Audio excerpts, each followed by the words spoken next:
जो है सरकार भी जो है महिलाओं को कहीं ना कहीं डिस्काउंट दे देती है। तो कहा जाता है इन लोग कहीं ना कहीं डिस्काउंट ले ही लेते हैं। तो एक धर्म पत्नी भी अपने स्वामी से कही तो स्वामी जी ने कहा चलिए आपको सभी वचन से विमुक्त कर देते हैं, आप आपके वचन का आधा मतलब 3.5 हुआ, तो 3.5 कुछ नहीं, कहीं 3 वचन का पालन करिए। मैं यह मान लूँगा कि मैं आपके सभी प्रकार के 7 वचन को उसमें सदैव उसका पालन करता हूँ कि आप मेरे 3 वचन का पालन करें। कन्या ने कहा कि 3 वचन तो पालन कर सकते हैं। तो वर महोदय पहले वचन में कह रहे हैं कि मदीय चित्ता न चाच चित्तम सदा ममाज्ञा परिपालनम च प्रतिव्रता धर्मप्रायम सूर्या सदा सर्वमेव प्रयत्नम। पहले वचन में वर महोदय ने कहा कि आज से सदैव आज्ञा का पालन करना स्वीकार करें। जब दोनों लोगों का चित्त एक होगा तभी काम बनेगा। ये पता चला आप आम बता रहे हो, मिली बता रहे हो, तो दोनों लोग झगड़ते रहोगे, काम होने वाला है नहीं। ऐसा ना हो कि वर महोदय ऑफिस जा रहे थे और अपनी धर्म पत्नी से बहुत प्यार से कहे कि ऐसा शाम को जो है आज छोला भटूरा बना देना, खा लेंगे, तो थोड़ा मन कर रहा है, चले गए ऑफिस, लौट कर आए तो कन्या ने कहा नहीं आज इनको भिड्डी खिला देंगे, भून बांध के जो नहीं पसंद वही बना के रख दिया।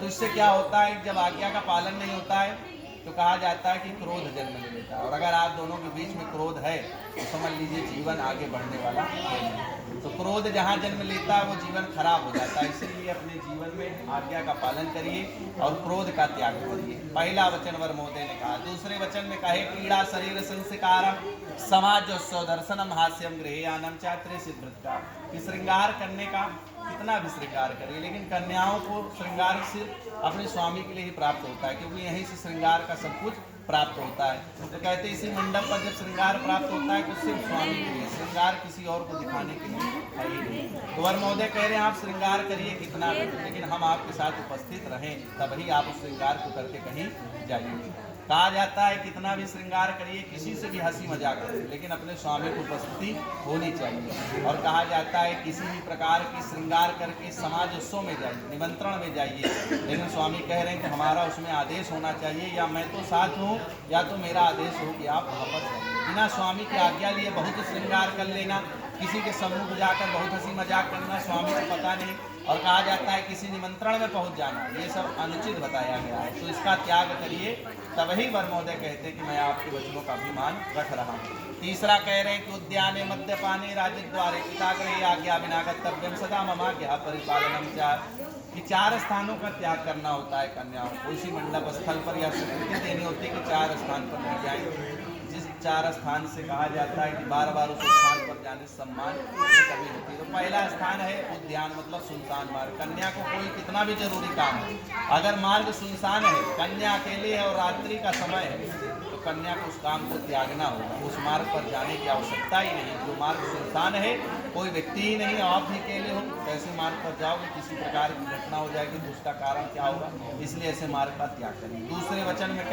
दूसरे वाक्य में कह रहे हैं कि मद्यपाने, दारू शराब, कि दारू शराब व्यक्ति कोई पी रहा है, आप अकेले हो तो उस स्थान पर मत जाओ, क्योंकि दारू शराब नहीं है, वो अमृत है कलयुग का।